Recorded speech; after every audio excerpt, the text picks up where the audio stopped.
Prions ensemble.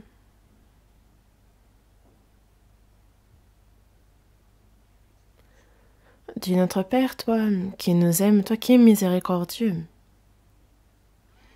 Nous étions éloignés de toi et agissions dans le péché, mais nous étions perdus, tu es venu nous trouver, et nous qui par nos mauvaises œuvres étaient tes ennemis, c'est Jésus qui est mort sur la croix et il nous a ainsi réconciliés avec toi, et c'est sans aucun mérite de notre part que tu nous as pris pour tes enfants, que tu nous as donné l'espérance glorieuse de pouvoir entrer dans ton royaume éternel. Et pour toutes ces grâces, pour cette grande et surprenante espérance, nous te remercions. À cette heure, nous qui avons reçu la rédemption éternelle par le précieux sang versé par le Seigneur, sommes réunis pour apprendre ta parole, pour communier, et nous te remercions de nous le permettre. À cette heure encore, Seigneur, tu es parmi nous. Seigneur, aie tes regards sur chacun d'entre nous. Accorde la grâce dont chacun a besoin. Par ta main miséricordieuse, que l'on puisse toujours être davantage soutenu. Ton Église en Corée, dans le monde entier, il y a celles qui traversent les difficultés, qui gardent la foi malgré les adversités. Et à tous les frères et sœurs qui prêchent ton évangile, accorde-leur la grâce et soutiens-les de ta main puissante. Qu'ils gardent la foi envers toi et qu'ils puissent avec courage annoncer ton évangile et que ton œuvre puisse grandement s'accomplir. Pour cela, Seigneur, sois avec eux, aide-les, et c'est notre prière.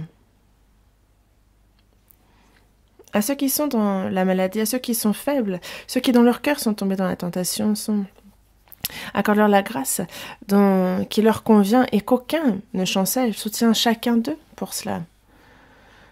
À ceux qui sont malades, rétablis-les promptement, qu'ils puissent vivre le reste de leur vie à te servir, à prêcher ton évangile, et qu'ils puissent se charger du ministère précieux que tu leur as confié. En ton temps, tu nous donnes la parole dont nous avons besoin, et tu nous montres la voie à suivre, à cette heure encore. Seigneur, il y a ta parole que tu souhaites nous révéler, il y a, Seigneur, ta volonté sainte que tu souhaites nous faire comprendre, et que notre vie, que notre cœur puisse en toute chose être correct à ta volonté, à ta parole, et que l'on ne manque de rien dans notre vie selon cette parole et ta volonté. Nous avons prié au nom du Seigneur Jésus. Amen. La chorale va louer le Seigneur par le cantique qu'elle a préparé.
Merci.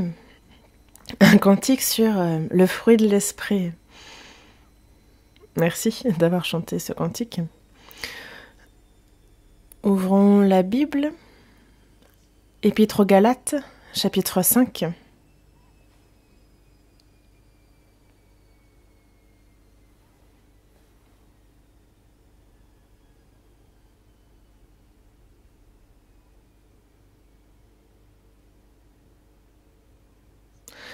Épître aux Galates, chapitre 5, du verset 22 au verset 26. Je vais lire. Galates, chapitre 5, du verset 22 au verset 26. Mais le fruit de l'esprit, c'est l'amour, la joie, la paix, la patience, la bonté, la bénignité, la fidélité, la douceur, la tempérance. La loi n'est pas contre ces choses. Ceux qui sont à Jésus-Christ ont crucifié la chair avec ses passions et ses désirs. Si nous vivons par l'Esprit, marchons aussi selon l'Esprit. Ne cherchons pas une vaine gloire en nous provoquant les uns les autres, en nous portant envie les uns aux autres. Jusqu'ici ?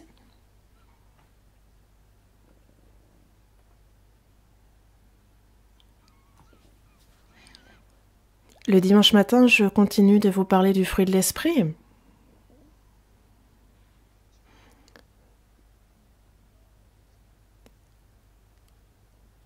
Le premier but pour lequel nous apprenons la Bible, c'est afin de connaître Dieu à travers sa parole.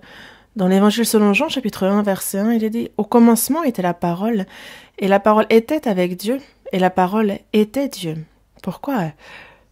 Dieu est invisible. Dieu que l'on ne voit pas, comment se manifeste-t-il ? Il y a plusieurs choses. La création à travers laquelle il se manifeste, à travers aussi l'histoire. Mais la meilleure manière de connaître Dieu est à travers sa parole. Au commencement était la parole. Elle était. Et ça parle être, donc exister. Et on entend par là que Dieu se manifeste par sa parole. La parole était avec Dieu, et la parole était Dieu. Si l'on souhaite connaître Dieu et que l'on n'a pas la parole, en fait, ce n'est pas la Bible. Nous ne pourrions pas savoir qui est Dieu. Et si l'on ne le connaît pas, on ne peut pas y croire.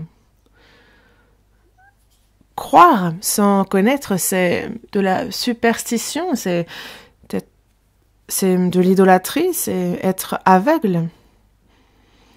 Et Dieu nous donne les preuves de quoi croire en lui. Et aussi, dans Jean chapitre 5, verset 39, il nous dit « Vous sondez les Écritures parce que vous pensez avoir en elles la vie éternelle. Ce sont elles qui rendent témoignage de moi. » À travers la Bible, nous connaissons Dieu. Et quand on connaît Dieu, nous savons quelle est la valeur de l'homme à ses yeux. Et aussi, nous savons aussi quelle est notre destinée à ses yeux. Et nous qui avons été faits à son image, sommes certes honorés, précieux, mais le péché nous a éloignés de lui. Nous sommes voués à la perdition éternelle à cause de ce péché. Et il nous le dit dans sa parole. Et ensuite, il y a cette Bible qui nous parle, qui nous donne ces versets et nous montre comment est-ce qu'un pécheur peut être pardonné de ce péché. Et le plus grand but de la Bible est donc de recevoir la vie éternelle, de naître de nouveau, d'être sauvé par la rédemption éternelle. Et c'est ce dont nous parle la Bible, et c'est à travers la Bible qu'on peut le savoir. Et c'est pour ça que nous avons été engendrés selon la volonté de Dieu par la parole de vérité. C'est bien par la parole, parce qu'on a été régénérés, non pas par une semence corruptible, mais par une semence incorruptible, par la parole vivante et permanente de Dieu. C'est donc par sa parole que nous avons connu la grâce de Dieu et qui nous l'a fait connaître et qui nous a sauvés. évidemment que le Saint-Esprit est celui qui nous a fait connaître et comprendre cette parole et cette grâce. Ensuite, après notre salut, c'est par la parole de Dieu que le Saint-Esprit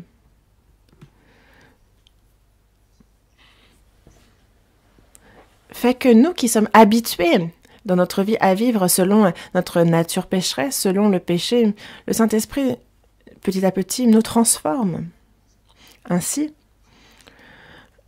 c'est pas le Saint-Esprit qui, par la parole, fait de nous, il nous fait justement connaître quelle est la volonté de Dieu, cette volonté, ce qui est bon, agréable, parfait aux yeux de Dieu. Et dans la seconde épître à Timothée, chapitre 3, il est bien dit de la Bible qu'elle est inspirée de Dieu et que la parole est utile pour enseigner, pour convaincre, pour corriger, pour instruire dans la justice afin que l'homme de Dieu soit accompli et propre à toute bonne œuvre.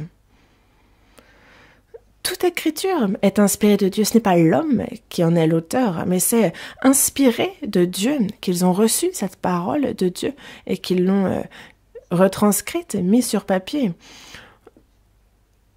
Dieu est l'auteur de la Bible.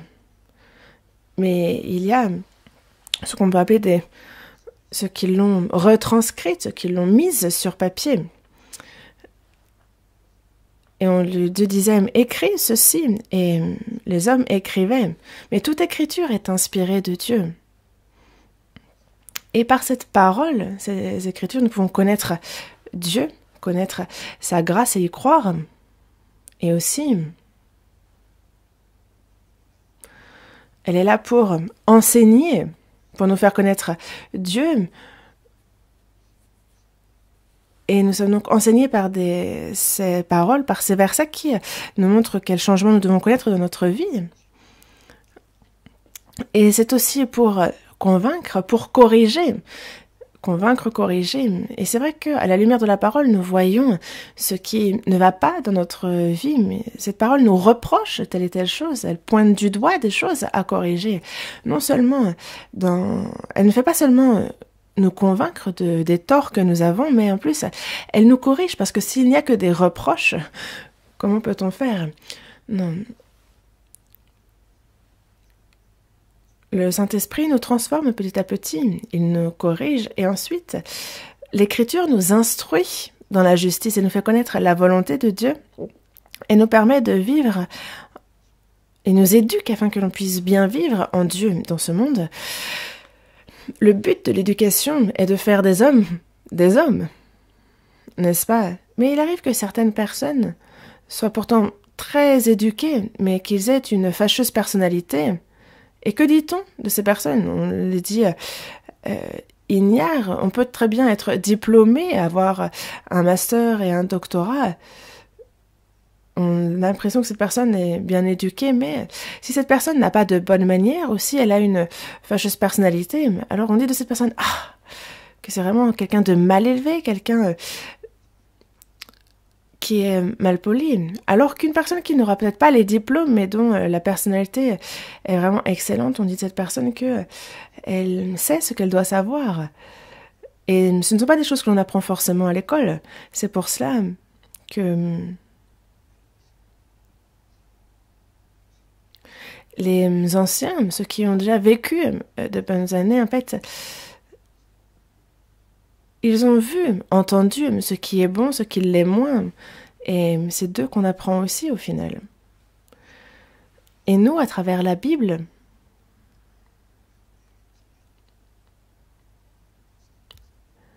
et c'est vrai qu'à travers beaucoup de versets bibliques, nous voyons en quoi cela consiste. D'être chrétien, de vivre, on le lit, on l'entend, on l'apprend, et on apprend cela ensemble.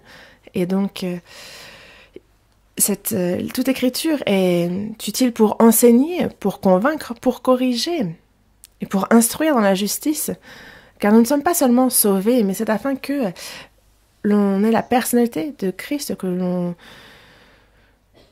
puisse ressembler toujours plus, avoir cette personnalité de Dieu, du Seigneur. Dans Galates, chapitre 4, verset 19, il est dit que jusqu'à ce que Christ soit formé en nous, l'apôtre Paul dit qu'il éprouve de nouveau les douleurs de l'enfantement.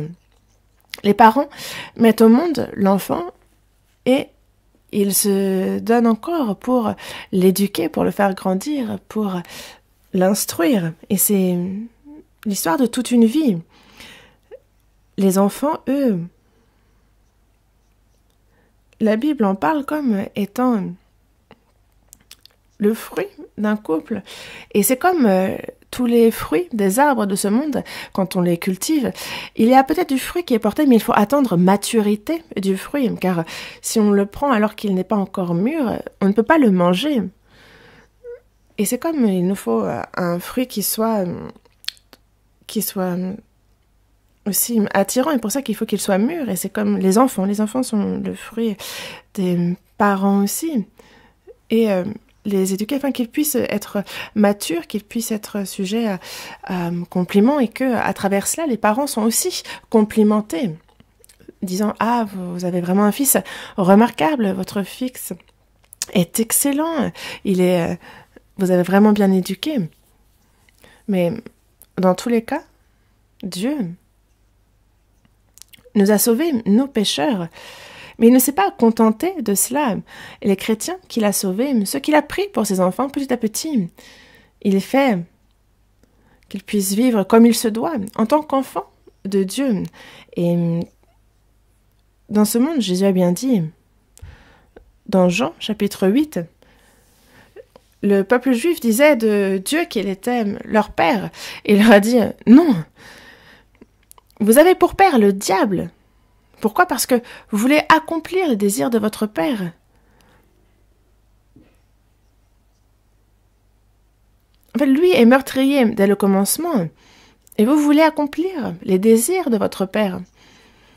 Lui, il ne se tient pas dans la vérité parce qu'il n'a pas de vérité en lui, il profère le mensonge, il parle de son propre fond quand il ment. Il est menteur et le père du mensonge. Il est devenu le père du mensonge. Et une personne qui n'est pas née de nouveau appartient au diable et ressemble toujours plus au diable. Et au final, cette personne va aller rejoindre éternellement le diable là où il doit lui-même passer son éternité. Mais dès qu'une personne est sauvée, elle passe de la mort à la vie. Elle passe d'enfant du diable à enfant de Dieu. Et l'enfant de Dieu grandit petit à petit. Il est éduqué afin que le prince puisse devenir roi. C'est le même principe, il y a une éducation que le prince reçoit pour devenir roi. Et nous sommes fils de Dieu, mais c'est bien plus grand que d'être prince. Nous sommes honorés aux yeux de Dieu. Et sachez que vous êtes éduqués par le Saint-Esprit, que c'est lui qui vous instruit. Lorsque vous dites être sauvé, avoir reçu le salut et que vous êtes assurés d'aller au ciel, ce n'est pas des choses dont il faut se contenter. Il faut que petit à petit, nous ressemblions davantage à Dieu dans notre cœur, dans notre pensée, dans notre manière de parler, dans notre comportement aussi, qu'on se doit d'agir en enfant de Dieu. Alors, peu de temps après, lorsque nous entrerons dans le royaume du Père, nous entrerons dans une gloire plus grande que celle de tous les anges. Il nous faut changer, et ça toute notre vie.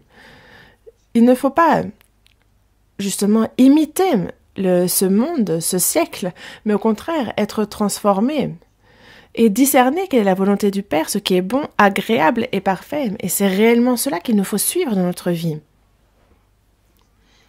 Et c'est pour ça que, à travers la parole, nous connaissons Dieu, et nous écoutons la parole et elle nous sauve. Et c'est la parole qui nous instruit et qui nous enseigne et qui fait de nous un peuple accompli pour les bonnes œuvres pour Dieu. Et petit à petit, on va donc apprendre à aimer le Seigneur en retour. Et il y a Jésus qui s'adresse à son peuple qui dit justement « Homme de Dieu ». Homme de Dieu. Si on n'est pas un homme de Dieu, on est un fils du diable. On était justement par nature des enfants de colère, comme c'est dit dans Éphésiens. Mais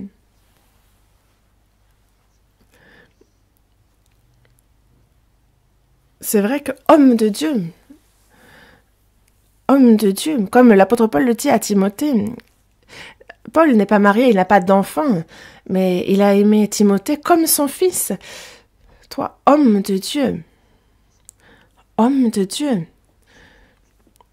justement, fuis les convoitises de la chair, les convoitises du monde, et sois un modèle pour tous. C'est ce qu'il a enseigné à Timothée. Et il a bien insisté sur le fait que c'est constamment que cet amour de Dieu nous transforme, qui fait que nous ressemblons davantage au Père à chaque jour. Parce que il y a ceux, justement, ceux qui ont vu le Père, le Fils ont vu le Père. Ils ont vu l'amour, ils ont vu toute chose qui est en Jésus, et ça a manifesté qui est Dieu. Et justement, celui qui m'a vu a vu le Père. Donc comment dis-tu, montre-nous le Père. Il faut donc que tout sauvé ressemble chaque jour davantage au Seigneur et le Dieu auquel nous croyons. Jésus qui est dans notre cœur, il faut que ça se manifeste justement dans notre cœur, dans notre comportement, nos actions. Nous ne pouvons pas devenir le Seigneur, mais l'apôtre Paul a dit « Soyez mes imitateurs comme je suis moi-même de Christ ». Imiter, c'est ressembler à, n'est-ce pas? L'apôtre Paul est celui qui a imité le plus le Christ. Il a dit lui-même porter sur son corps les marques de Jésus. Il est mort. Jésus est mort, a ressuscité, il est monté aux cieux. Et par son esprit, il est entré en Paul. Et on peut dire que il est un peu comme Jésus est un peu né, il renaît en Paul. Et la vie de Paul est sans tache. Et il dit justement, soyez donc parfaits comme votre Père céleste est parfait. Il a pu dire cela avec assurance au regard de sa propre vie. Les chrétiens, comment peuvent-ils ressembler à Dieu? Comment peuvent-ils lui ressembler toujours plus? Dans Matthieu, justement, chapitre 5, verset 48, il nous est dit d'être parfait parce que le Père céleste est parfait. Il faut donc se sanctifier, être toujours plus adorable comme Dieu. Il nous faut changer petit à petit. Dieu n'est pas quelqu'un pour nous demander ce qui est impossible. Il faut que comme Jésus, comme l'apôtre Paul, comme Pierre, même si on ne devient pas exactement comme eux, mais il faut qu'on leur ressemble toujours plus. Imaginez une personne sauvée qui, elle, copie le monde, le suit. C'est la pire situation, on ne peut pas chercher à ressembler au diable. Que ce soit en action, que ce soit en parole. Une personne sauvée, quand on s'en approche, il faut qu'il y ait la bonne odeur de Christ qui émane et non pas du monde. Dans tous les cas,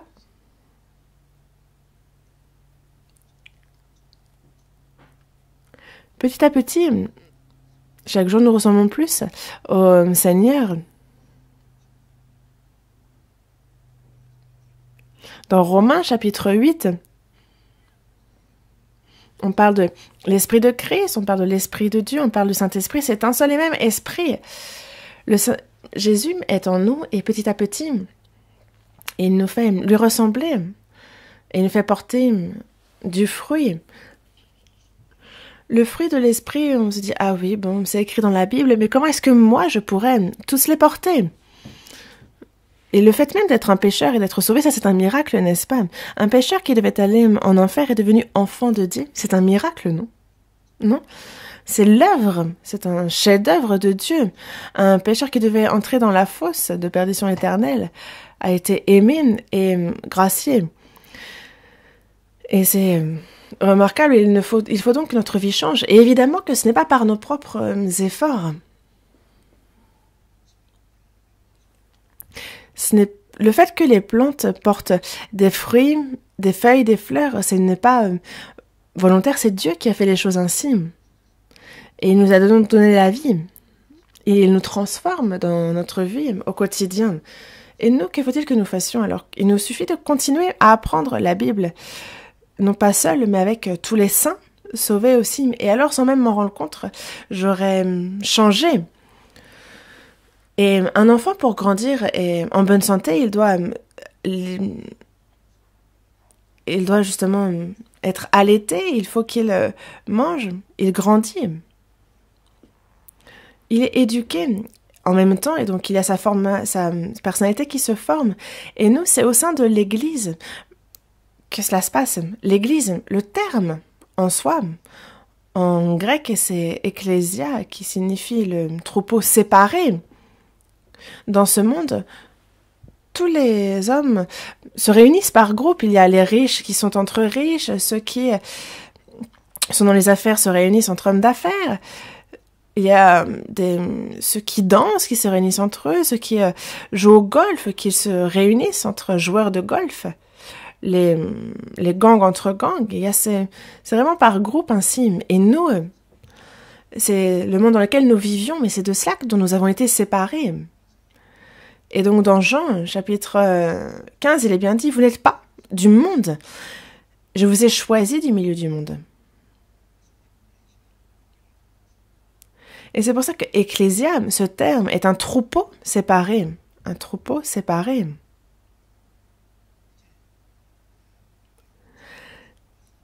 Et il nous est dit donc désormais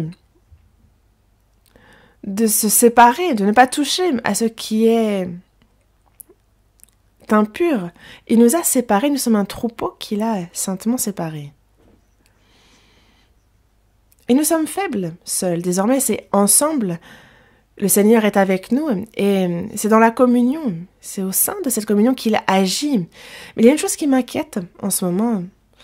On a la Covid-19, donc ce virus, certains, qui fait peur à certains. Donc on doit respecter les distanciations sociales, on porte le masque, il y a des infections des mains régulières.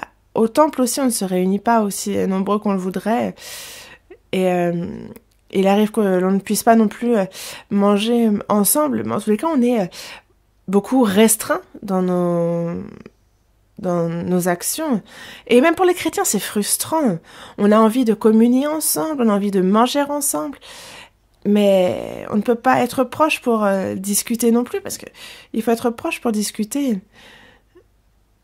Mais parfois, en fait, justement, à force de distanciation sociale physique, c'est le cœur qui s'éloigne de cette personne aussi. Et quand les enfants sont éloignés, ils partent étudier à l'étranger, ils s'en vont quelques années, et après, lorsqu'ils reviennent, eh ben, ils ne reconnaissent plus. C'est pareil, des fois, il arrive que les couples, pour des raisons familiales, vivent séparés plusieurs années, et après, les sentiments me retombent, et certains, justement, vont naturellement divorcer. Mais dans la mesure du possible, il est bon de se retrouver régulièrement. Il est bon justement de ne pas abandonner l'assemblée. Comme c'est la coutume de quelques-uns, il faut se réunir le mercredi pour la réunion de quartier, pour les retraites, pour le sermon du dimanche, pour les réunions des différents groupes. Il nous faut nous réunir pour apprendre la parole, pour communier. Et c'est là que l'on peut ressembler au Seigneur, que l'on apprend de lui, et non pas à moi seul, de mon côté.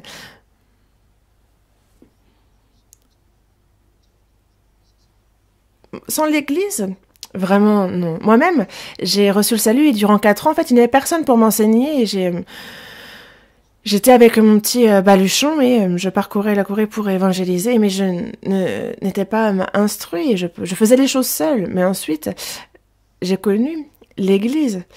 Et mon sujet d'inquiétude maintenant, c'est que on ne se retrouve non plus face à face, en présentiel, mais plutôt en ligne. Et on en voit être sauvés en ligne. La parole est prêchée. Elle continue d'être prêchée. Donc, en ligne aussi, il y a le Zoom. Et donc, on partage ensemble. Et heureusement qu'on a ce genre de moyens aussi, mais ça peut pas perdurer, parce que si on fait ça longtemps, que se passe-t-il après?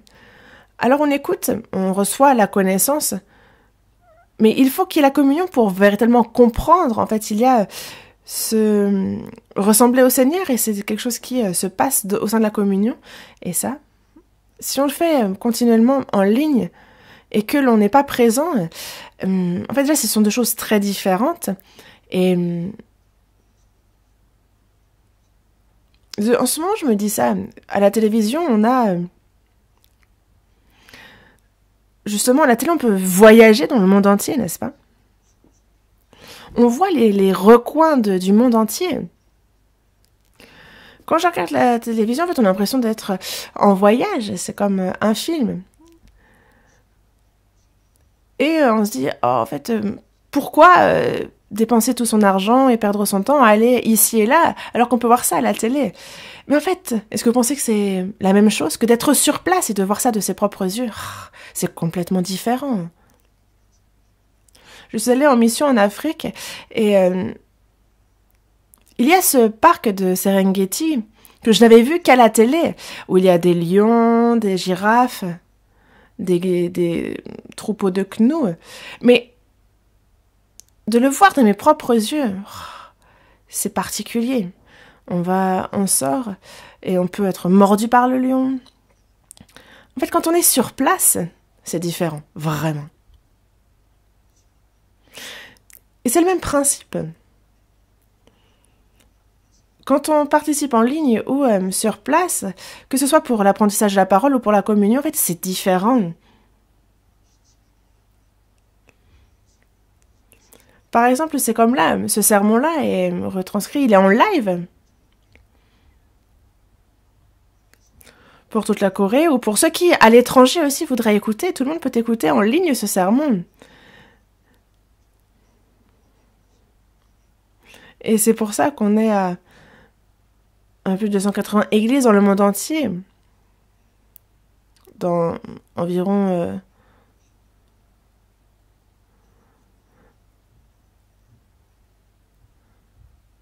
Mais justement, de pouvoir se retrouver en ligne, c'est quelque chose qu'on n'avait jamais imaginé auparavant. C'est certes bien, mais au-delà de ça, dans la mesure du possible, se réunir dans un seul et même endroit et de communier en se voyant face à face, c'est bien mieux. Et mon inquiétude est la suivante. Ça, c'est un moyen de substitution, c'est momentané. Mais il faut se retrouver à l'église, au centre de la retraite.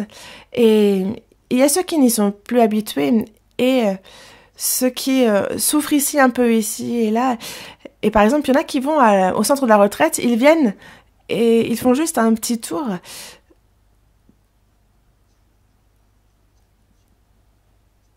Et c'est vrai qu'avec les nouvelles restrictions, s'il n'y avait pas ces nouvelles restrictions, on serait pour être bien plus nombreux. Mais maintenant, avec les restrictions, c'est vrai que certains viennent et il n'y a plus de place.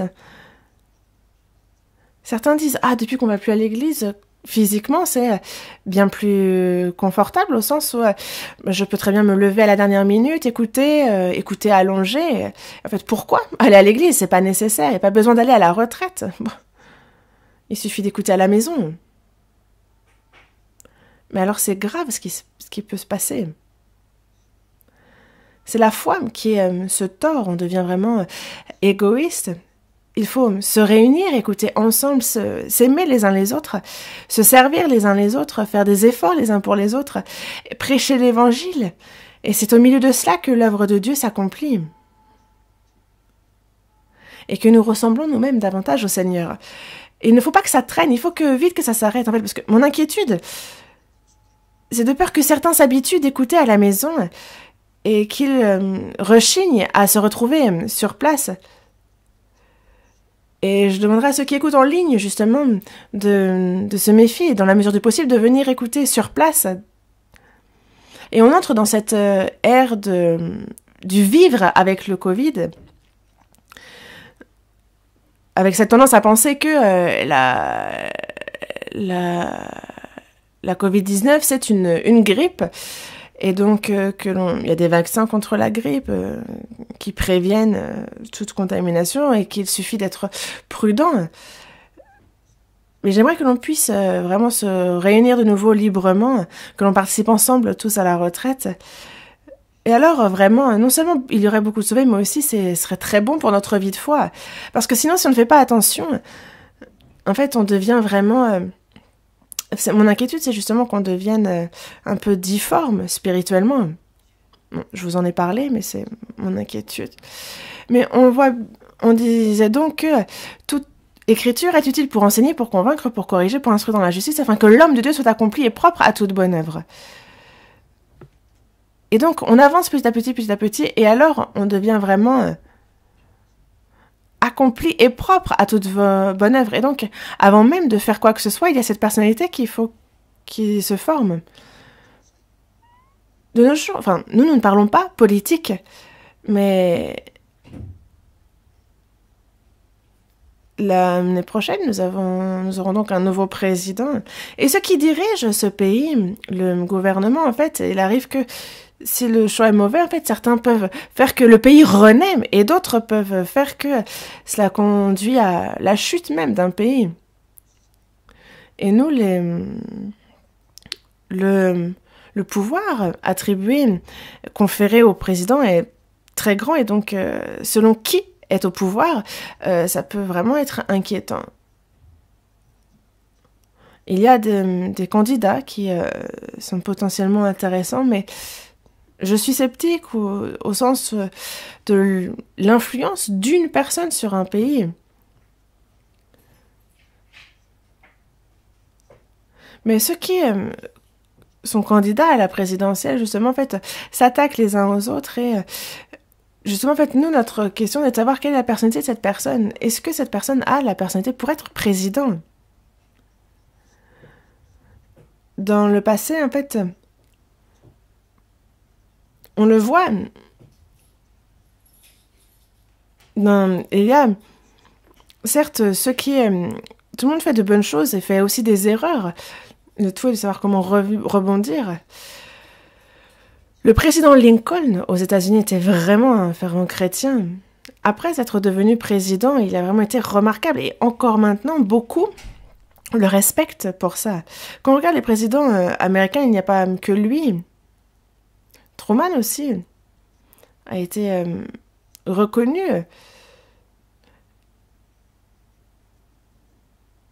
Et nous, c'est plutôt, une fois le mandat terminé, il déménage dans de grandes maisons. Bon, désolée d'avoir abordé cela, mais en fait, pourquoi j'en parle? C'est que c'est la même chose pour nous, chrétiens. Plutôt que, avant de commencer à faire quoi que ce soit, c'est une question de personnalité. Une personne qui n'a pas la personnalité à qui l'on confie de grandes tâches, alors ça peut finalement tout casser.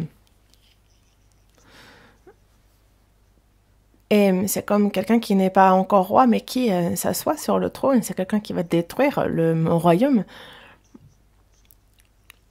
Pour un roi, il y a donc une éducation, il est aussi entouré de ceux qui sont sages. Il est bien dit que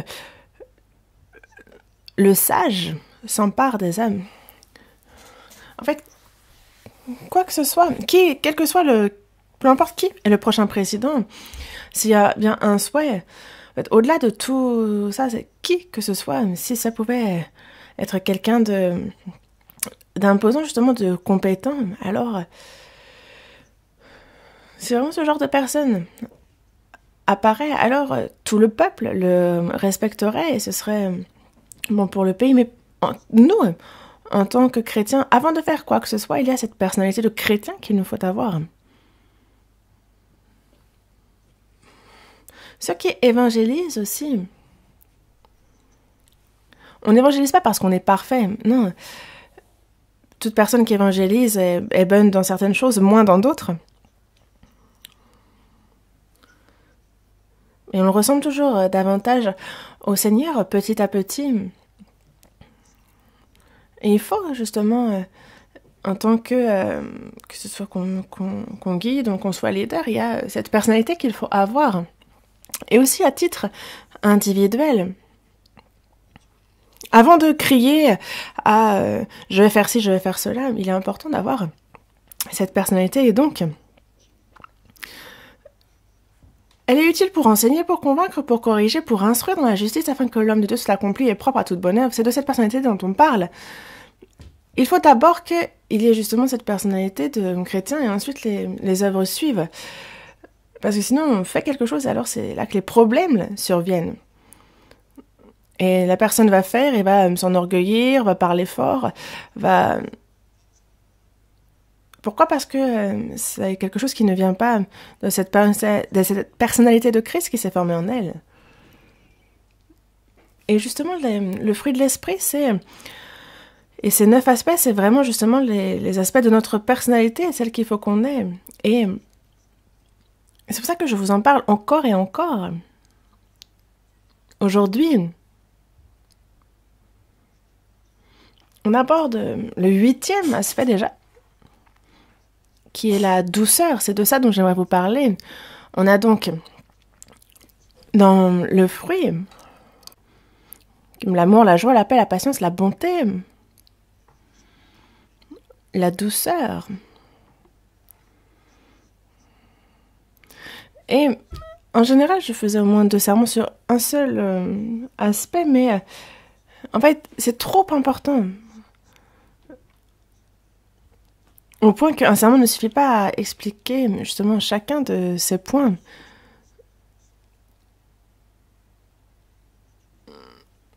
Et en fait, je m'inquiète pourtant toujours de savoir comment vous en parler, ayant peur de ne pas pouvoir tout vous dire. Mais la douceur, c'est vraiment Jésus, sa personnalité lui-même.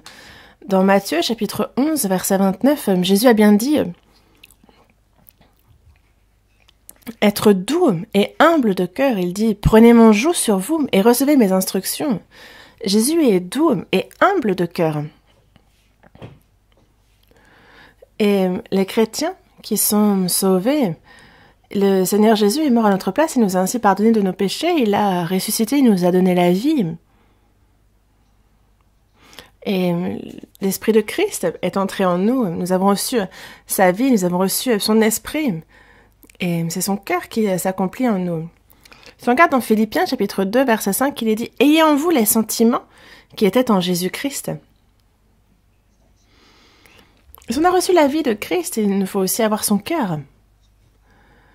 Le Saint-Esprit, désormais, nous aide afin que nous ayons les sentiments de Christ. Ayez en vous les sentiments qui étaient en Jésus-Christ. Quel cœur avait-il été doux et humble de cœur? Prenez mon joug sur vous et recevez mes instructions.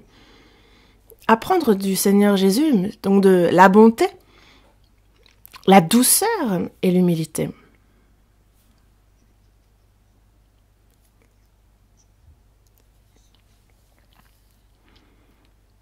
On peut, par exemple, s'isoler et se plonger dans la Bible, à lire encore et encore. Est-ce que c'est comme ça qu'on l'apprend? La Bible ne s'apprend pas de cette manière.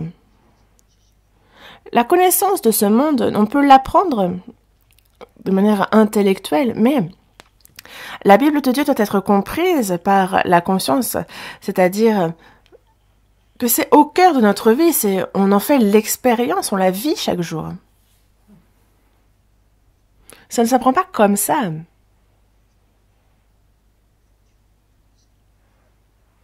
Dans ce monde aussi, en fait, on traverse plusieurs étapes pour apprendre quelque chose, pour la connaître. Et quand on fait l'expérience de quelque chose, ça a vraiment une force, cette expérience que l'on a faite. Prenez mon joug sur vous et recevez mes instructions. Il faut prendre le joug pour apprendre et recevoir instruction de Jésus. Mais qu'est-ce que ce joug? De nos jours, c'est dur de voir ça. Mais moi, je suis de la province de Krangwon et quand je vais par là, en fait, on voit justement les bœufs qui ont un joug et qui, justement, labourent la terre. Et en fait, si c'est une femelle, il y a le petit à côté. Et donc, on le voit suivre sa maman. Mais elle porte le joug et laboure la terre. Et quand elle va à droite, il va à droite. Quand il va à gauche, il va à gauche. C'est apprendre ensemble, en fait. Le petit est à côté, il attaché au joug, il apprend. Et comme ça, plus tard, même sans la mère, le veau peut très bien labourer le champ. Et nous aussi, on apprend. On apprend en faisant l'expérience de... Et non pas de la tête, mais vraiment, c'est poussé par notre cœur, on l'expérimente véritablement.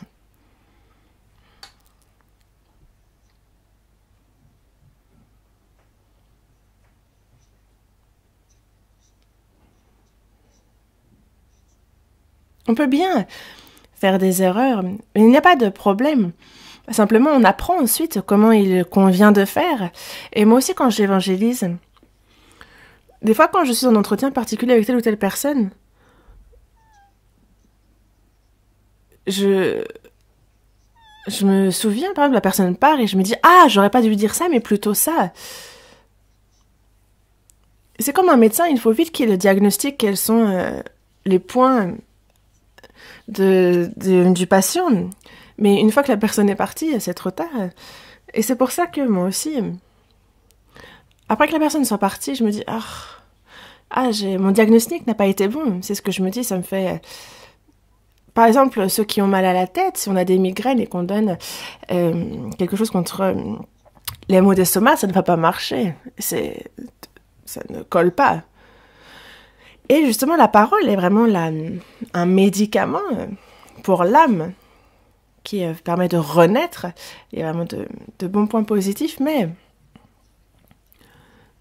il faut donner la parole qui convient le mieux à cette personne et comment le faire. Il y a un diagnostic à faire avant même de prescrire un médicament, de donner une ordonnance. Il faut justement faire un bon diagnostic de l'état de ce patient et l'expérience nous le permet aussi. Et nous, chrétiens, c'est vraiment dans notre vie qu'on apprend la Bible. Si on obéit à un verset, alors on en comprend 2, puis ensuite quand on obéit à 2, on en comprend 3, quand on obéit à 3, et ainsi de suite. On comprend. Quand on pratique, on comprend. Si on apprend mais qu'on n'applique pas, alors c'est même ce que l'on apprend, ça nous est repris. Il y a des personnes qui apprennent la Bible pendant des années, et plus tard, en fait, quand on les regarde, les questions qu'ils posent, ce sont des questions qu'on a entendues encore et encore, et d'ailleurs, ils ont sans doute déjà beaucoup posées, mais ne s'en souviennent pas de la réponse. Mais il faut obéir à chacun des versets pour que ce verset devienne nôtre, vraiment, et qu'on le comprenne. Je suis doux et humble de cœur. Prenez mon joug sur vous et recevez mes instructions. Car je suis doux et humble de cœur, et vous trouverez du repos pour vos âmes. Et pour connaître qui est le Seigneur, vraiment, il faut prendre son joug de notre vivant. Il faut vivre comme il a vécu. Alors on apprend de lui, on voit combien il est doux et humble et on lui ressemble.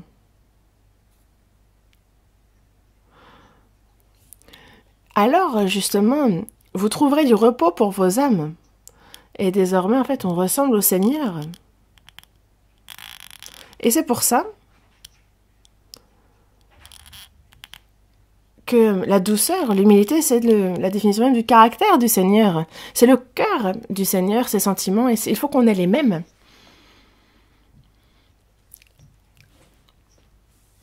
Nous apprenons du Seigneur la douceur, l'humilité. Il est pour nous un modèle en ça, il faut qu'on lui ressemble. Une personne... La douceur et l'humilité sont liées. C'est pour cela que une personne qui est douce ne s'enorgueillit pas, et une personne orgueilleuse ne peut être douce.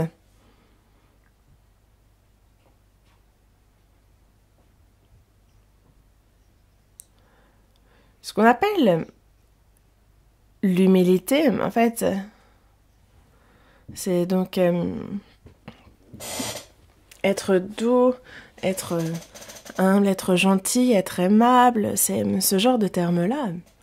Mais la douceur dont parle Jésus n'est pas la définition donnée par le dictionnaire, c'est légèrement différent. Et en quoi est-ce différent? C'est que la douceur dont parle Jésus, c'est que quelles que soient les difficultés que l'on rencontre, c'est obéir à la volonté de Dieu en silence. C'est ce cœur humble dont on parle quand on parle de douceur dans la Bible. Dans Ésaïe, chapitre 53, verset 7, on nous parle de Jésus, disant qu'il a été maltraité, opprimé, mais il n'a pas ouvert la bouche. Il a été semblable à un agneau qu'on mène à la boucherie, à une brebis muette devant ceux qui la attendent. En fait, il n'a point ouvert la bouche. Les brebis, les moutons sont différents des autres animaux, vraiment. Ils sont vraiment tôt, vraiment. La chèvre, pour en avoir élevé, la chèvre, elle peut aller jusqu'à, justement, avec ses cornes, frapper dans son propriétaire. Et elle va résister pour ne pas être tirée vers là où elle doit aller. Et elle est très têtue. Et ce n'est pas du tout le cas du mouton. Déjà, le berger n'a pas besoin de lier la chèvre. En fait, le mouton va suivre le chemin tout tracé par le... Donc il y a cette douceur, cette naïveté. Et en fait, je suis allée en Chine pour évangéliser. Et en fait, c'était de l'agneau qui était servi pour le repas. Et on m'a dit, me montrer comment justement on allait apprêter l'agneau. Et donc on avait un beau mouton, un mouton costaud. Hein, et il l'avait attaché. Il est venu avec le couteau.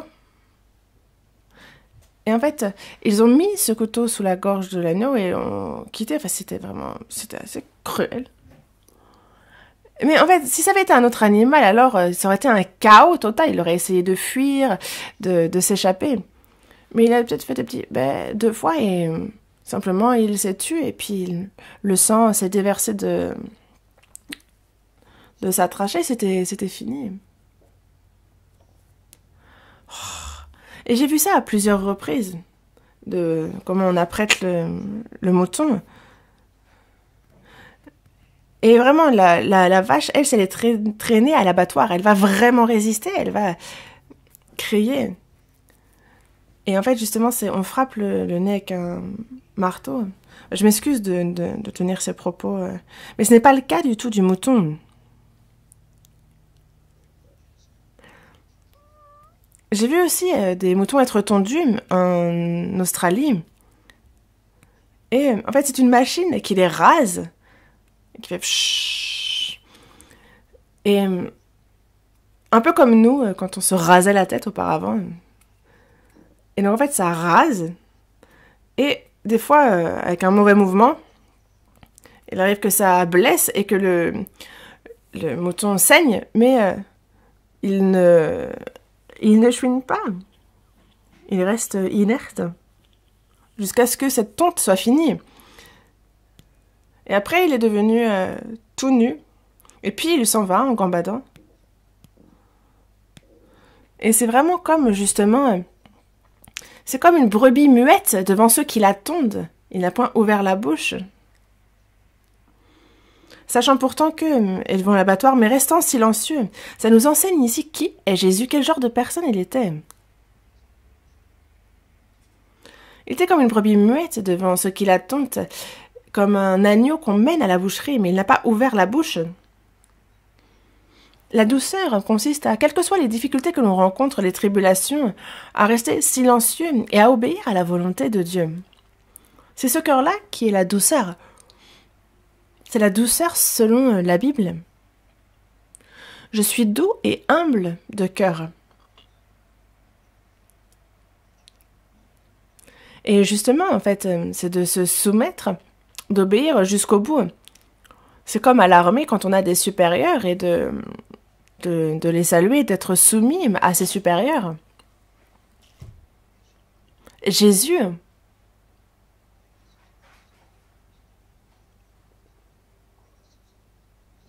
et il est bien dit, justement, qu'il n'est pas venu pour parler de lui-même. Il est venu faire ce que le Père lui a demandé de faire. Il parle pour son Père. Et c'est pour ça,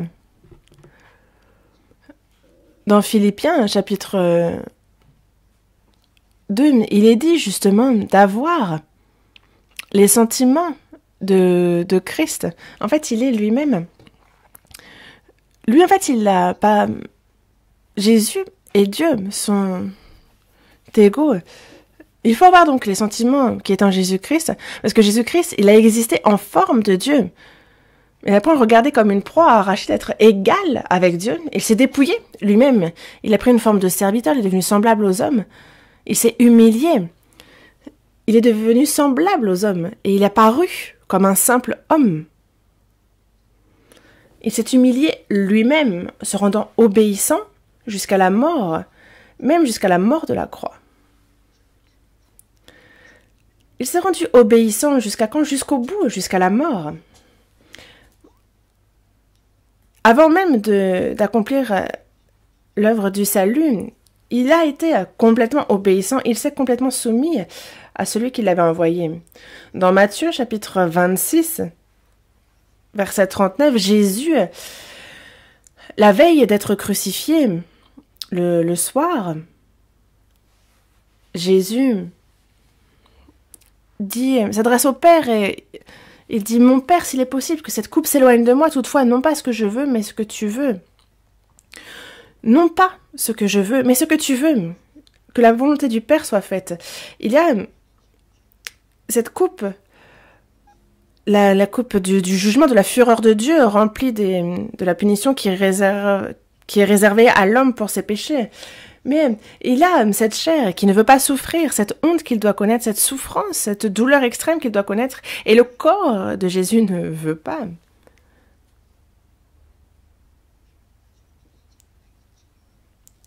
Et il dit bien, s'il est possible que cette coupe s'éloigne de moi, mais si Jésus ne la boit pas, cette coupe de la fureur, alors nous tombons en enfer. Mais la coupe que nous devions boire, qu'a-t-il dit? Il a dit, toutefois non pas ce que je veux, mais ce que tu veux. Il faut que Jésus boive de cette coupe et meure. Il meurt sur la croix et il dit au Père, Père, Père, pourquoi m'as-tu abandonné? Pourquoi m'as-tu abandonné? Lui a été abandonné à notre place afin que nous-mêmes ne soyons pas abandonnés. C'est à notre place qu'il a été ainsi crucifié et abandonné. Les hommes ont tourné la tête, ne l'ont pas regardé. Et il faisait sombre. La terre a tremblé. La terre et les cieux ont pleuré.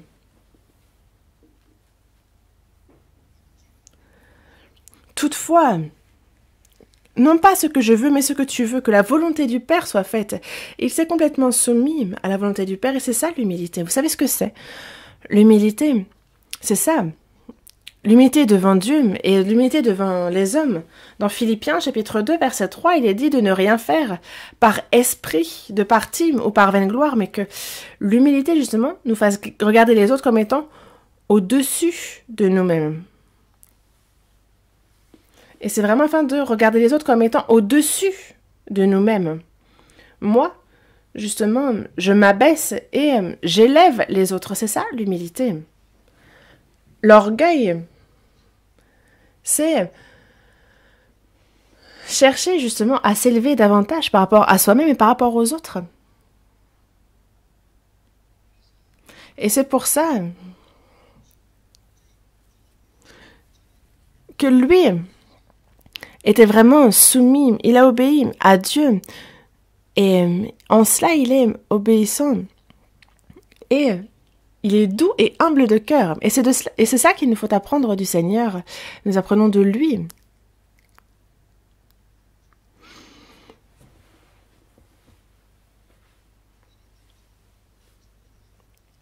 Et donc il faut vraiment justement avoir cette humilité pour considérer les autres au-dessus de nous-mêmes et de ne pas chercher la dissolution. Et c'est ce qu'il faut que fassent les chrétiens. Que les chrétiens s'humilient, justement, élèvent les autres. Nous n'avons rien dont nous pouvons nous glorifier, nous n'avons rien, justement, pour nous vanter. Mais la charité, justement, la charité, elle est douce, elle est humble, elle est aussi patiente, La charité, elle est pleine de bonté, mais elle est point envieuse, elle ne se vante point, elle ne s'enfle point d'orgueil, elle ne fait rien de malhonnête, elle ne cherche pas son intérêt, elle ne s'irrite pas non plus, elle ne soupçonne pas le mal. Comme c'est écrit dans 1 Corinthiens chapitre 13, la charité, c'est doux. C'est un peu comme les bras d'une mère, cette étreinte.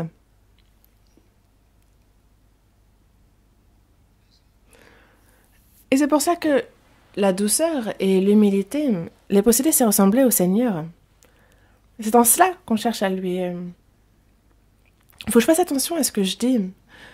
Dans la Genèse, chapitre 22, Dieu s'adresse à Abraham et lui dit justement il demande un holocauste de son fils et on voit Abraham qui obéit, qui se soumet complètement. Il n'a pas demandé ah pourquoi non ça tu n'auras pas.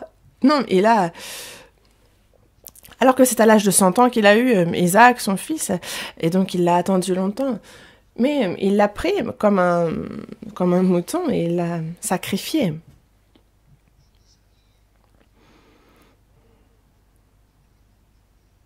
Et Isaac, lui, il a certainement dû l'accompagner déjà pour les sacrifices de moutons, d'agneaux. Isaac, il avait dans les bras donc un petit agneau et il devait dire « Ah, c'est mon préféré !» Et son père devait lui dire c'est lui que l'on va sacrifier. Oui, il faut le donner à Dieu. Oh, lui Oui, il faut qu'on donne ce qu'on aime le plus à Dieu. Ce qu'on aime le plus, c'est ça qu'il nous faut donner à Dieu. Les bonnes choses, il faut les donner à Dieu. Et on ne va pas lui donner les mauvaises choses. Ah, d'accord, bon, ben sacrifie-le alors. Mais cette fois-ci, il monte. Il y a Isaac qui porte le bois. Le père, lui, dirige la marche. Et en fait, auparavant, il y avait toujours le mouton, l'agneau, mais pas cette fois-ci. Père, on a tout. On a le feu, le bois, mais où est l'agneau pour l'Holocauste? Et ça a dû fendre le cœur d'Abraham, disant ben, mon fils, c'est toi. Mais ce qu'il a dit, c'est quoi? C'est Dieu qui pourvoira lui-même de l'agneau pour l'Holocauste. Donc ils ont marché tous les deux. Et il a dit, Dieu pourvoira. Et donc il s'interroge, mais il est où cet agneau que Dieu va préparer? Et le père dit, Isaac, mon bien-aimé, mon fils bien-aimé, c'est toi, cet agneau. Dieu a dit, sacrifie ce fils, ton bien-aimé, Isaac.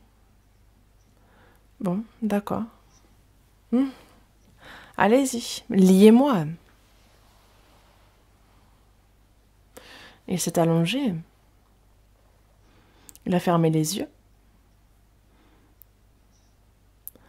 Et il a dit, sacrifie-moi. Et Abraham a donc levé son couteau. Et c'est à ce moment-là que Dieu a dit, Abraham, Abraham, au moins à 2 reprises, parce que une seconde de retard et Isaac y passait, même s'il pouvait tout à fait le ramener à la vie, c'est pas le problème.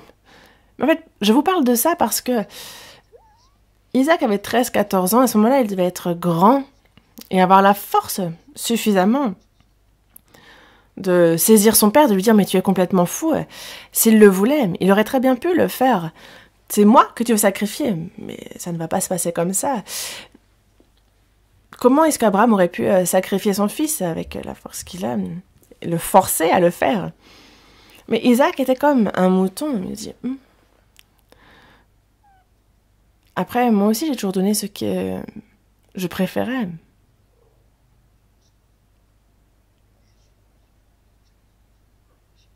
Et c'est comme un mouton, justement, que l'on envoie à l'abattoir, qui est traîné. Et rester silencieux, c'est là la douceur, l'humilité.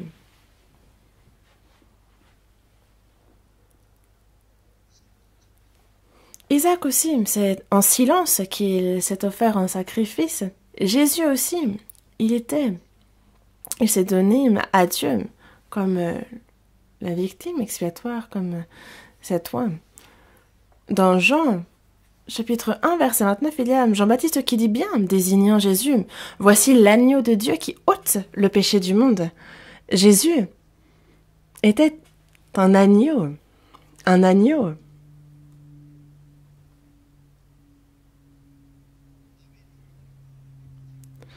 Et c'est un agneau qu'Abel sacrifia à Dieu.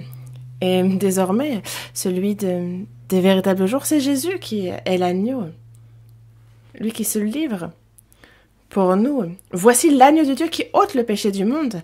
Et dans Jean, chapitre 1, verset 33, il y a Jean-Baptiste qui dit « Je ne le connaissais pas, mais celui qui m'a envoyé m'a baptisé d'eau, celui-là m'a dit « Celui sur qui tu verras l'Esprit descendre et s'arrêter, c'est celui qui baptise du Saint-Esprit. C'est lui qui baptise du Saint-Esprit. » Et c'est ça que je l'ai vu et j'ai rendu témoignage. C'est ce que dit Jean-Baptiste. Et on voit l'Esprit descendre et s'arrêter sur Jésus comme une colombe. Et lorsque Jésus est baptisé aussi, il est dit que l'Esprit de Dieu descendit sur lui comme une colombe.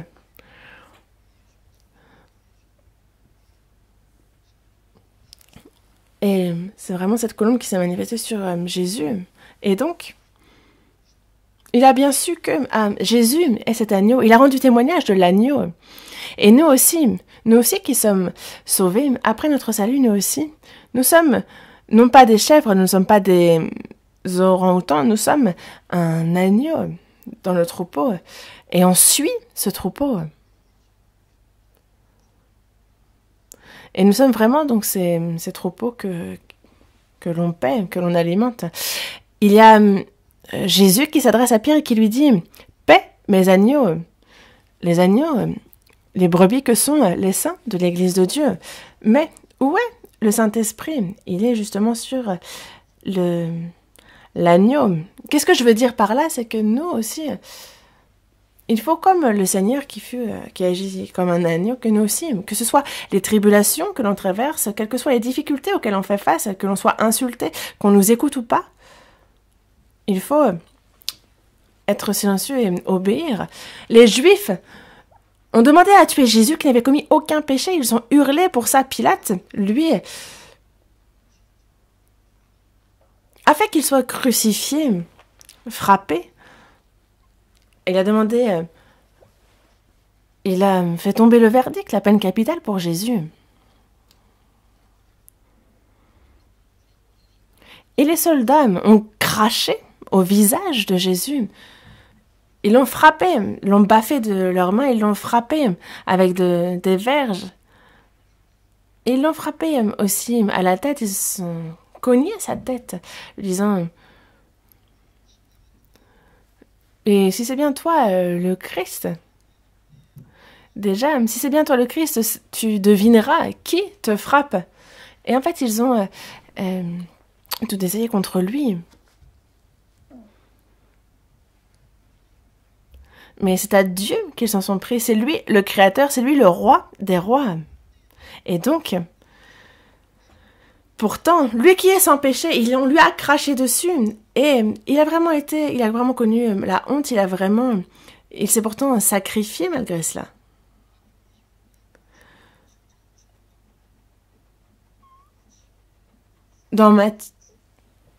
On voit bien que justement, il a été frappé, il a été insulté, il a été... Et en fait, on me dit, si tu es vraiment prophète, alors dis qui t'a frappé. Dans Matthieu aussi, on voit les soldats qui ont vraiment insulté, frappé Jésus, qui ont mis sur sa tête une couronne d'épines. Le roi doit avoir une couronne, disant donc que c'est une couronne d'épines qui lui ont mis sur la tête, l'enfonçant profondément. Mais Jésus, lui, n'a pas dit un mot.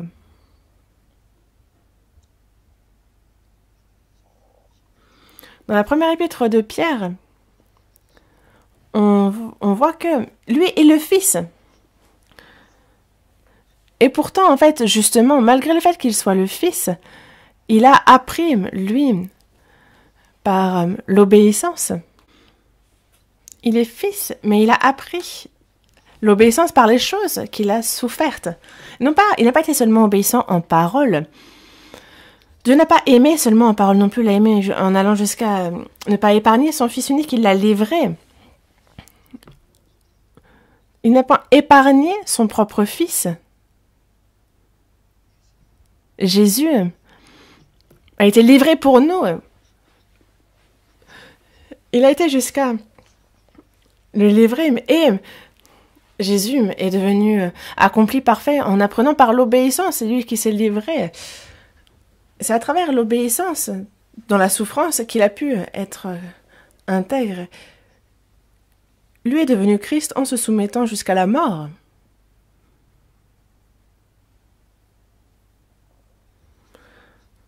Dans la première épître de Pierre, chapitre 4, verset 19,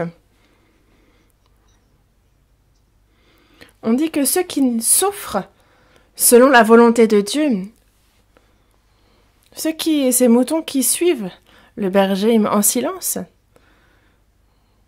ils remettent leurs âmes au fidèle Créateur en faisant ce qui est bien. Ils sont pourtant insultés, mais ils ne se retournent pas, ils ne détournent pas la tête. En fait, ceux qui souffrent selon la volonté de Dieu, ils s'en remettent à lui. Et ils font ce qui est bien, malgré ce que les autres, eux, peuvent faire. Lorsque Jésus a été crucifié, il y avait ceux qui le pointaient du doigt, qui se moquaient de lui, ceux qui lui crachaient dessus, ceux qui le maltraitaient, mais il demandait, lui, à Dieu, de les pardonner pour ce qu'il faisait. Et c'est là la douceur, vous le saviez. La douceur n'est pas une chose simple. Et c'est pour ça que dans la première épître de Pierre, chapitre 4, verset 19, il est dit que mais aussi nous sommes ceux qui souffrent selon la volonté de Dieu. Donc on connaît le Seigneur et on suit donc sa volonté et on remet donc notre âme au fidèle Créateur et on fait ce qui est bien. Si on souffre alors qu'on fait le bien, l'âme de cette personne, en fait, vraiment elle remet son âme au fidèle Créateur. Jésus est mort sur la croix et qu'a-t-il dit? Père, il dit, je remets mon âme à toi. Et nous, en fait, on est obéissants jusqu'au bout. Il n'est pas besoin de revenir sur ce qu'il dit, de se plaindre ou de ne pas faire. Pas besoin de se rebeller ou de contester. C'est ici l'humilité et la douceur de s'en remettre à Dieu, à lui qui est le fidèle Créateur. Lui qui a créé toutes choses en disant « Père », comme l'a fait le Seigneur, « Père, je remets mon âme à toi ». L'humilité et la douceur guident jusque-là. Est-ce que vous voyez?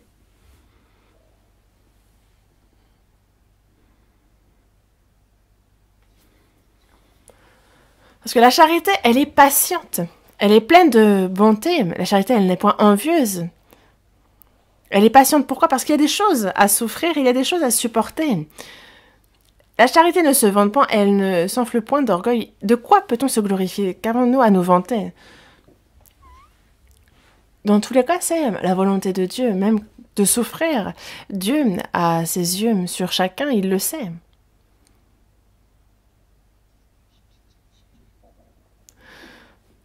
Et on le voit dans Luc.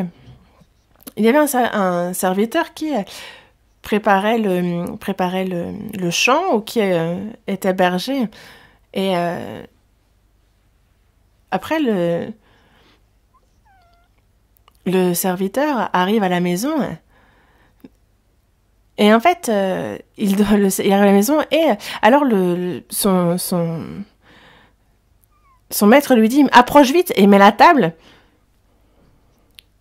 Il lui dit « Prépare-moi le dîner, sers-toi, sers-moi jusqu'à ce que j'ai mangé et bu, et après, toi, tu mangeras et tu boiras. » Et est-ce qu'il doit pour autant être reconnaissant vis-à-vis du serviteur de faire ce qu'il avait à faire? Non.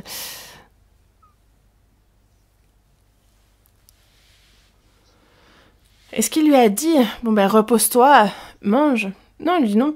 Le maître ne lui dit pas de se reposer, mais il lui dit au contraire, prépare à manger, sers-toi, sers-moi. Et en fait, il n'y a rien de fois ça, en fait.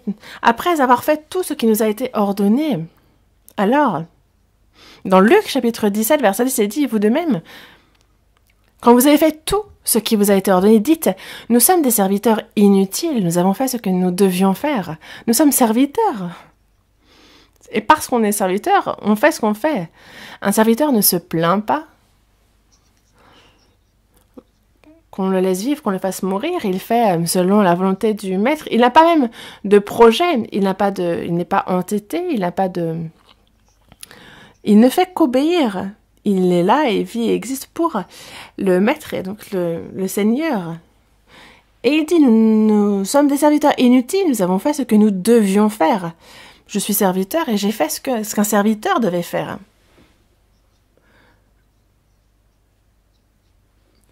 L'apôtre Paul se glorifiait d'être serviteur du Seigneur et il a vécu en le servant jusqu'à sa mort et il en était fier.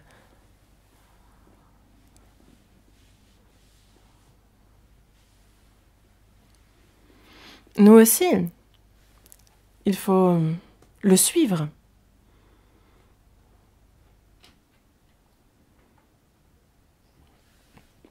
C'est ça, la douceur. Quelle que soit la honte, quelle que soit la souffrance. Et c'est pour ça que moi-même, il y a une chose que je demande aux frères et sœurs de l'Église. Plus vous vous donnez dans l'Église, moins vous devez parler. Se donner beaucoup de peine, mais ne pas parler. En fait, ceux qui font beaucoup de choses cherchent à parler plus fort que les autres. Non, ça ne marche pas comme ça. Non, non. Plus on se sacrifie, et alors on cherche à parler plus, on cherche à se vanter. Non, il ne faut pas se mettre en avant, mais au contraire s'humilier bien davantage, avoir une position humble, une attitude humble. Plus on en fait, et moins on doit parler. Plus on se sacrifie, et plus il faut s'humilier.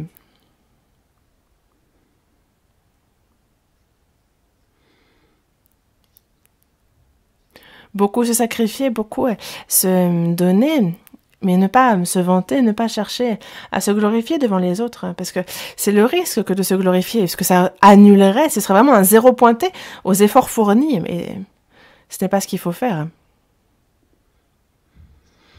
Les chrétiens, quoi qu'ils fassent, ne doivent pas se plaindre ou murmurer.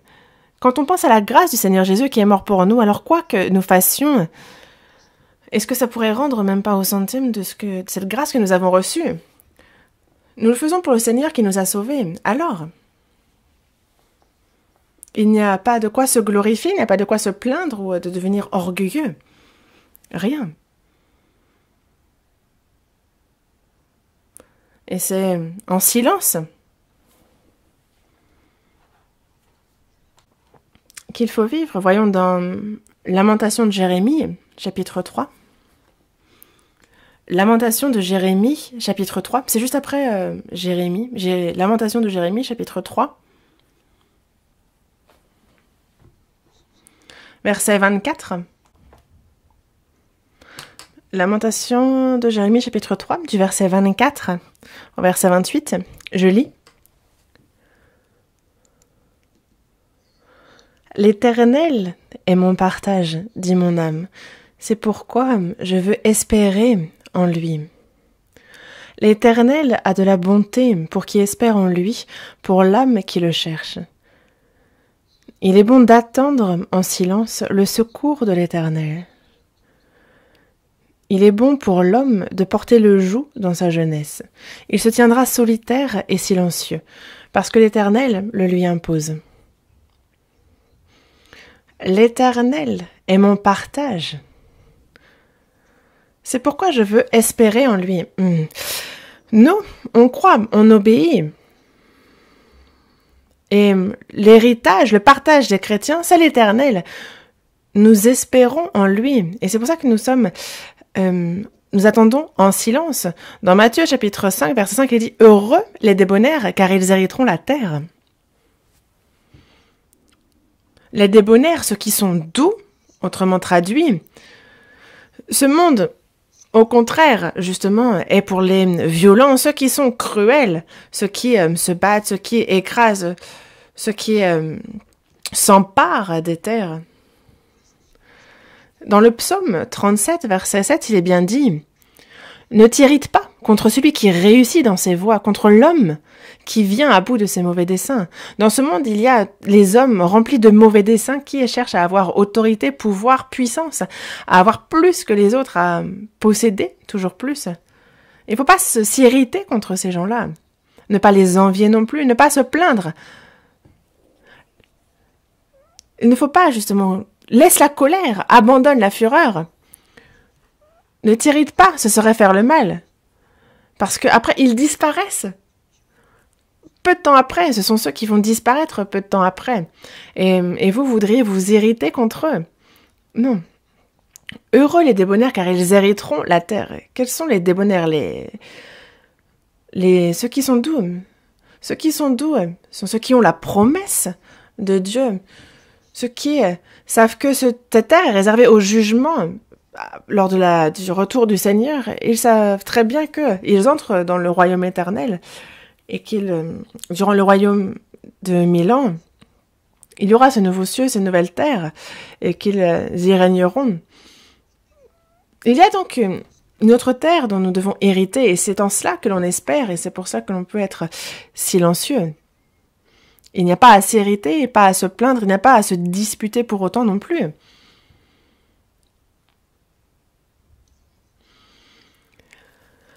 L'Éternel est mon partage, c'est pourquoi je veux espérer en lui. Notre héritage est éternel. Et ensuite, il nous dit, l'Éternel a de la bonté pour qui espère en lui, pour l'âme qui le cherche. Et il est bon d'attendre en silence, d'attendre jusqu'au bout. Ça, c'est la vie. Attendre jusqu'au bout en silence, de patienter, de ne pas se plaindre.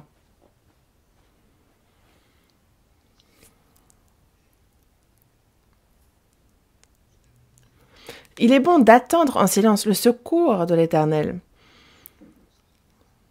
L'Éternel a de la bonté pour qui espère en lui, pour l'âme qui le cherche. Attendre la délivrance de Dieu dans la difficulté. En fait, on sait qu'il nous protège. En fait, jusqu'à ce que nous entrions dans son royaume jusqu'au bout. Justement, il nous garde. Il est bon.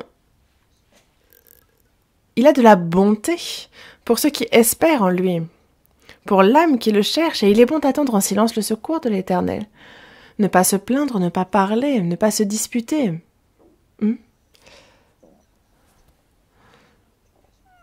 Il se tiendra solitaire et silencieux parce que l'Éternel le lui impose. La vie de foi, c'est une relation entre moi et Dieu. Quoi que pensent les autres, que l'on m'insulte ou pas, que l'on reconnaisse mes efforts ou pas, quoi qu'il se passe, en fait, peu importe. Il se tiendra solitaire et silencieux, parce que l'Éternel le lui impose. C'est ce joug que Dieu nous fait porter. Comme un agneau.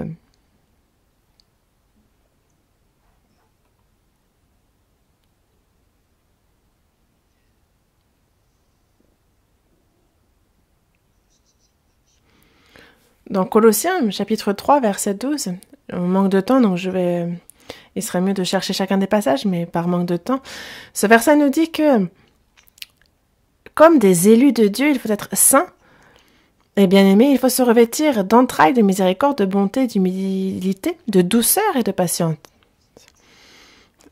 Se revêtir de, c'est vraiment s'habiller, s'orner des sentiments de Christ, alors que les gens de ce monde, eux, quand on regarde un peu à l'apparence, on peut savoir est-ce que la personne est riche, est-ce qu'elle est pauvre, est-ce que c'est quelqu'un de raffiné.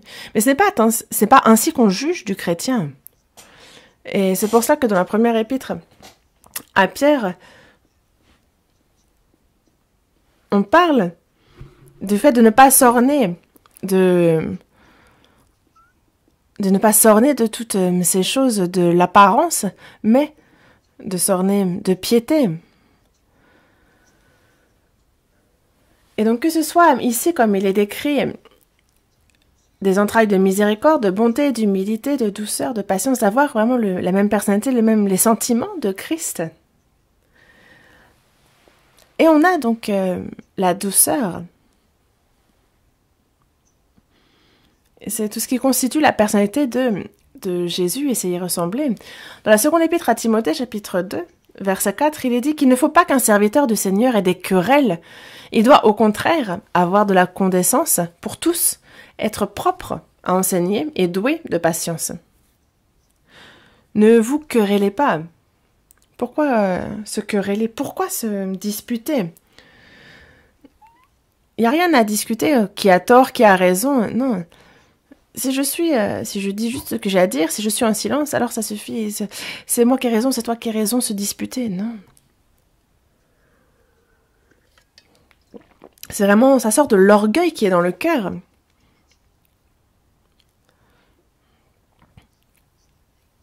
Il ne faut pas justement entraîner dans les querelles, chercher à s'opposer. Au contraire, il ne faut pas qu'un serviteur du Seigneur ait des querelles, mais il doit au contraire avoir de la condescendance, pour tous. Être propre à enseigner, doué de patience. Ne pas chercher à s'imposer, mais à enseigner. Ne pas chercher à hausser le ton, à vouloir s'imposer par ce genre de technique.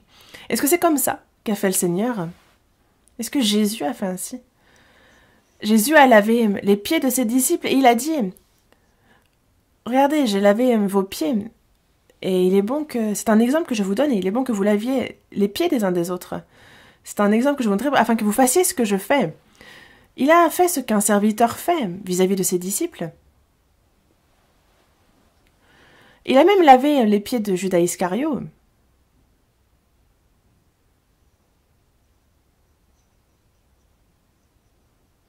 Et nous, si on n'est pas humble, si on n'est pas doux, alors sachez que ça sera déjà quand on va le retrouver, le Seigneur.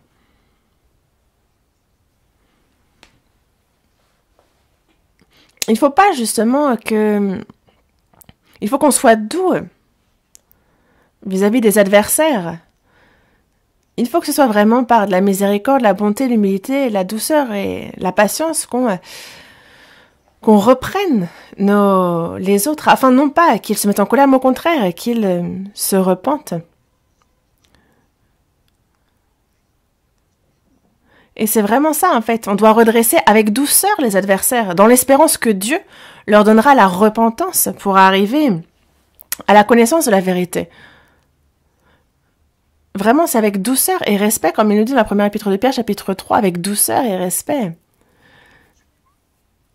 Pour que cette personne comprenne la vérité, qu'elle puisse être sauvée, en fait, je l'aide dans ce sens et je ne suis pas là pour juger de quoi que ce soit la concernant. Et donc, la douceur, le fruit de l'esprit, qu'est la douceur, est important, vraiment. C'est vraiment un des fruits très importants que doit porter le chrétien dans sa vie. C'est aussi le signe que l'on est bien disciple de Jésus et que on lui ressemble toujours davantage dans notre vie, en vivant, justement, en gardant le silence. Il nous suffit de penser à Jésus et de le suivre. Et alors, on porte ce fruit qui est la douceur. Prions ensemble. Dis notre Père, toi qui es miséricordieux, nous étions éloignés de toi. Nous suivions la convoitise de notre chair et nous péchions comme nous buvons. Devant toi, Dieu, il nous convenait de recevoir la malédiction, mais tu as eu pour nous une grande peine, tu nous as sauvés, merci. Désormais, et durant notre vie sur cette terre,